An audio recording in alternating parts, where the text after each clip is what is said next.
You go out shopping, and all you see is babies and bellies. And it was, I know the whole world wasn't pregnant, but it sure felt like it was.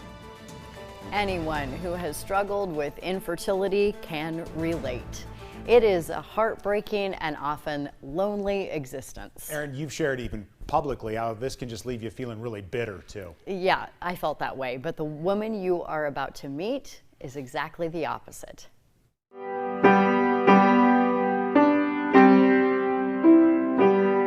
And remember that when you make a mistake like that, just keep playing through it. That's Randi Folkert's motto for piano Let's start there, and life. like that. There you go. Okay, try it again. When you wrote to me, you wrote that you had always wanted to be a mom, but that really became clear for you when you had a baby sister come home. Yes, when my youngest sister came home, Mom brought her home. I was 10 years old at the time. I got to help take care of the baby. It was like my real life dolly. That was the beginning of my dream. I knew someday I was going to be a mommy. Yeah. And I wanted 6 kids. Oh, and you had the number. I had the number. Randi just assumed her dream would come true, especially when she met her husband, David. A friend of ours introduced us on a blind date. And Oh, I want to hear more about this story. oh my goodness. What year was this? Let's see. That would have been in '69. They got married in 1972 and expected to get pregnant right away. So we started trying, and we tried, and we tried, and we tried. And nothing was happening. They saw several doctors and were eventually referred to one at the University of Iowa.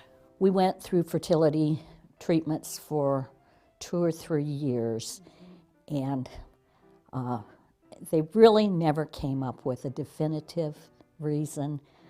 There were problems, but, nothing that would absolutely preclude our getting pregnant, but it still didn't happen.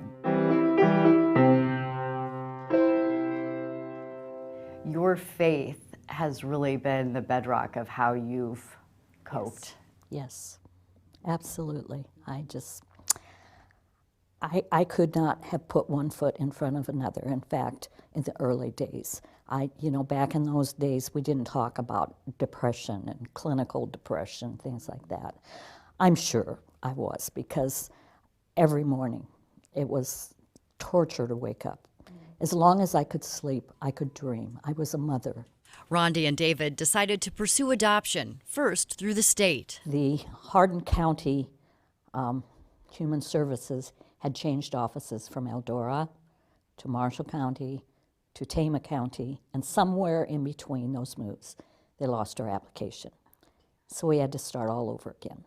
We tried adopting privately, and we were given 3 names to follow up with. One mother changed her mind. She decided to keep the baby. Another mother decided at the last minute to choose someone that was closer to her. And the last one was out in Virginia, and I can't remember what happened with that one, but it fell through at the last minute. And I just finally said to David, my heart won't take this. I can't do this anymore. People talk about grief when they lose a baby or a child. With me, I didn't lose a child. I lost a dream. My grief I finally came to terms with the fact that my plan was not God's plan. He had a different plan. That's so hard. It is very hard. And it's hard to give it up, but I had to come to grips with that. I had to put that dream to rest. And I said, God, you're going to have to change me so that, give me a new direction. Because he gave me that love of children for a reason. Randi had already been teaching piano lessons and Sunday school for years. she really turned her focus to those children in her life There you go. instead of the ones she was missing. Just look at the steps and skips, and that'll help you figure out what the notes are. You've mothered a lot. I have. I've even thought about what can I put on my tombstone that instead of the children or the parents of, I don't know. I still don't know what it is. But Mother to countless yes, children. yes.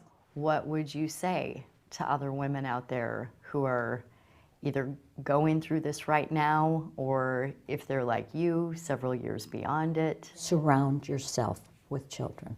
There are so many opportunities out there to be able to, and enjoy your friends' children. Make them yours. Enjoy life. Enjoy life. Don't let life become unlivable, because there's so much out there to live for. Randi admits she still has her moments. Mother's Day can be really hard. That is coming up, of course. But she always gets flowers from Josie and her family, the student you saw in her story. Another incredible perspective. These women are so remarkable, and you're not done introducing us, right? We got another one coming. We have several more families coming up, but actually coming up tomorrow night, we're going to take a break from emotion and delve more into facts. You're going to meet a doctor who's the head of the infertility clinic at the University of Iowa. All right, we're going to learn something as well. Thanks so much, Erin. We got